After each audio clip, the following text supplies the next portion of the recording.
Искам да ви покажа, значи, една врата.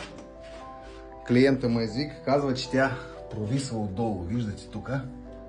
Значи провисва.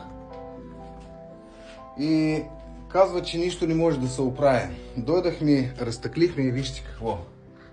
Тази подложка не е разкамена. Тази е разкамена, тази не. И мисля, че отдолу също.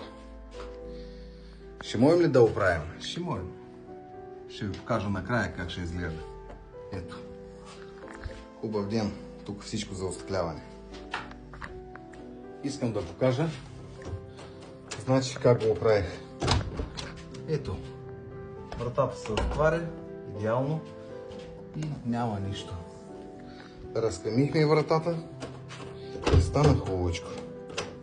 Защото отдолу също не беше разкамена подложката. Хубав ден.